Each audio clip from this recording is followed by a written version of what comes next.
Long term project দরকার। আমি তো মন্ত্রণালয় চালানোর সময় একজন জয়েন্ট সেক্রেটারি, একজন উপসচিব চাইছি, পাইনি। কোনো না কোনো দলের সাথে সরিয়ায় বুঝে সরিয়ায় চাই এরকম সচিব, উপসচিব আমি চাই। এই জন্য আমাদের তৈরি করতে হবে। আগামীকালে সংসদের মেজরিটি পাবো এটা নয়, এটা আরো সময় যায়। এখন আমাদের একজন আছে, 5 বছর পরে আবার 30 জন হবে, আরো 5 বছর পরে প্রধান বিরোধী দল, আরো 20 বছর পরে মূল দল হতে পারে না। এবং আপনারা লক্ষ্য করবেন, রাষ্ট্রীয় কাঠামো না বদলালে বাজেট কি যত আলোচনা করেন কিছু হবে। অনেক সুন্দর কথা, সরাব সাহেবের কথা এবং প্রথম আলোর সাংবাদিক ভাইয়ের কথা, আমরা এবং ইঞ্জিনিয়ার সাহেবের কথা আমি ঢোকার সময় খুব মনোযোগ সহকারে শুনছি, অত্যন্ত মূল্যবান কথা। চামড়া আমি আপনারা জানেন রাজনীতি এবং আমার দেশে আমি মাসে 8টা করে উপসম্পাদক লিখেছি, চামড়া নিয়েও আমি লিখেছি। কেন আমাদের দেশের চামড়া এই দুরবস্থা কেন? এটা একটা কারণ, অনেক কারণ। প্রথম সেগ্রিগেশন, রাজনৈতিক প্রভাব, লোন প্রার্থীর ক্ষেত্রে জটিলতা। 4, LWG সার্টিফিকেট নাই।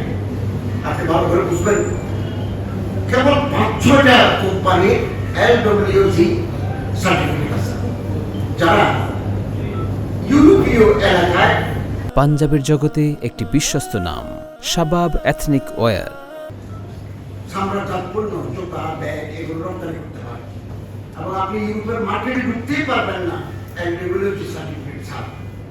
তো আমাদের দেশে সাভারে যে উজ্জ্বল পরিশোধনের ব্যবস্থা আছে, এটা এখনো হয়নি। আমরা 1 বছরও সেটা পারি নাই, আগে গভর্নমেন্টও করে নাই।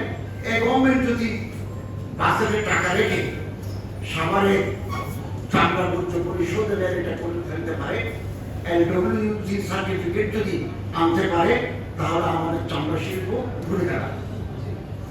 এবং এই চামড়া আমাদের দেশের বিভিন্ন ব্যবসায়ী 1 বছরে প্রায় 1000 কোটি টাকা চামড়া আমদানি করে।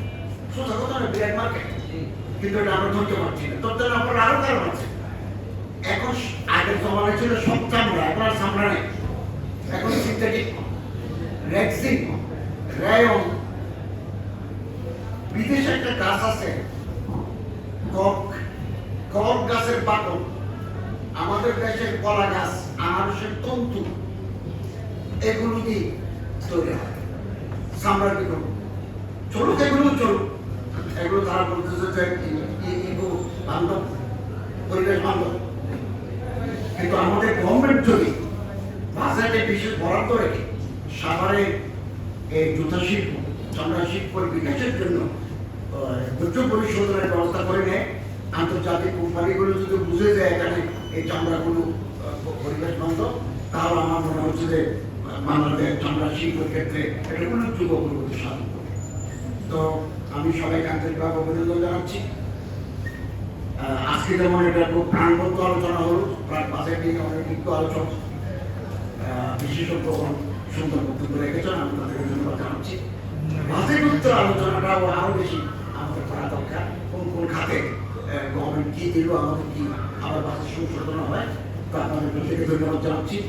আল্লাহ তাআলা আমাদেরকে আগামী দিনে পথ চলার তৌফিক দান করুন। আমিন। শুকরিয়া, জাযাকাল্লাহ, অসংখ্য ধন্যবাদ।